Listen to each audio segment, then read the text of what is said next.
मेहर भरसा कदीमी ॻोठ बुंडो जे रहवासियुनि बुनियादी मसइलनि जे हल लाइ इंडस हाईवे ते एहतजाजी मुज़ाहिरो कयो ऐं अलामती बुख हड़ताल कई। वीडियो लिंक ते मौजूद आहे मंज़ूर महेसर जी मंज़ूर।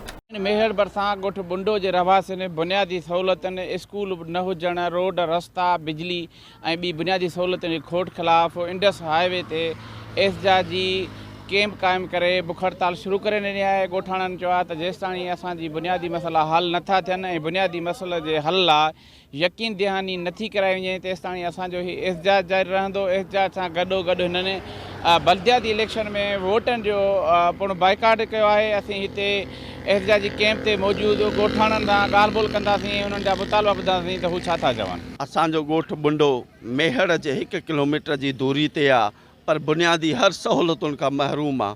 असांजे ॻोठ में पीअण जो पाणी कोन्हे को, स्कूल 8 साल आहे बंदि आहे। अपीलूं करे करे थकिजी पियाऊं पर को असांजो ॿुधण वारो कोन्हे को।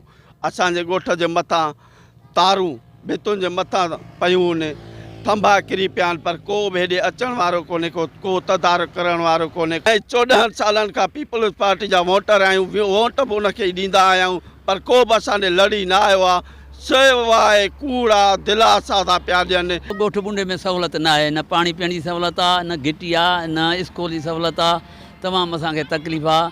असांजो अर्ज़ु इहो आहे त असांखे सभु सहूलियतूं मिलनि ऐं सहूलियतुनि खां असां महरूम आहियूं। वोटनि जो बाइकाट आहे। जे असांजी का बि सहूलियत न थी ऐं न मिली त असां वोट नथा करे सघूं। बुनियादी मसइला त असां वटि पीअण जे लाइ पाणी बचण जे लाइ कोन्हे को। ॿारो पाणी पी पी असांजा बचड़ा नंढा वॾा बीमारियुनि में मुबतला थी विया। मज़दूर माण्हू आहियूं असां, चारई पर मज़दूरी कयूं, ट्रैक्टरनि टालियुनि ते ॻोठ खां ॿाहिरि निकिरी मेहर ताईं मज़दूरी कंदा आहियूं। असांजे ॻोठ में अहिड़ी का बि बुनियादी सहूलियत स्कूल या को बिजली या गैस को घटियूं या नालियूं असांखे अॼु ताईं बि पीपल्स पार्टी जे 16 साल हुकूमत हूंदे सूंदे असां ग़रीबनि खे का बि शइ हिननि या का मुहैया सहूलियत न कई आहे। मेहर भरसा ॻोठ बुंडे जे रहवासियुनि पारां ॻोठ जे बुनियादी मसइलनि जे हल लाइ इंडस हाईवे ते एहतजाजी बुख हड़ताली कैंप क़ाइमु करे एहतजाज शुरू करे ॾिनो आहे। एहतजाज कंदड़ ॻोठाणनि जो अमां ॻाल्हियूं ॿुधियूं। हिननि जो चवणु आहे त जेसिताईं असांजे बुनियादी ॻोठ जे हल लाइ चूंडियल नुमाइंदनि तरफ़ां यकीन दहानी नथी कराई वञे तेसिताईं असांजो एहतजाज जारी रहंदो।